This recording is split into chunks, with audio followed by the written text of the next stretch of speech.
السلام علیکم۔ علم کی شمع میں آج موسم کی تازہ ترین اپڈیٹ لے کر آپ لوگوں کے لیے حاضر ہوئی ہوں۔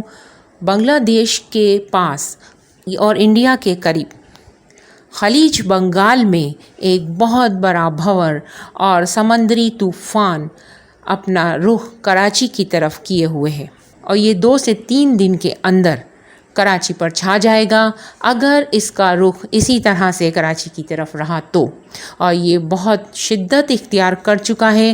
آپ اس میپ میں دیکھیے، سیٹلائٹ ویڈیو ہے اور سیٹلائٹ کے اس پیج پر آپ کو نظر آ رہا ہے کہ کتنی تیزی سے یہ طوفان انڈیا کو کراس کر کے پاکستان خصوصاً کراچی کی طرف اس نے اپنا رخ کیا ہوا ہے۔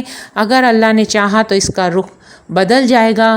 دعا کیجئے کہ اس کا رخ چینج ہو جائے، ورنہ کراچی میں جس طرح سے نقصانات ہر دفعہ دیکھنے میں آتے ہیں، اس دفعہ بھی اللہ نہ کرے اگر یہ طوفان کراچی کی طرف آیا تو بہت نقصان ہونے کا اندیشہ ہے۔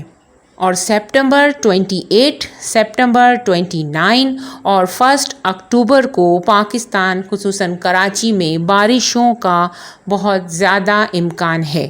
اگر ہوا کا رخ چینج نہیں ہوا اور اسی رفتار سے یہ طوفان کراچی کی طرف آیا تو 28 سپتمبر، 29 سپتمبر اور 1 اکتوبر کو کراچی میں بارشیں تیز ہوں گی۔ اگر ویڈیو پسند آئی ہو تو لائک شیئر ضرور کیجئے، اور بہت ساری ہر قسم کی ویڈیوز میرے چینل پر ملتی ہیں، لہٰذا آپ اپنی پسند کی پلے لسٹ دیکھ کر اپنی نالج میں اضافہ کیجئے۔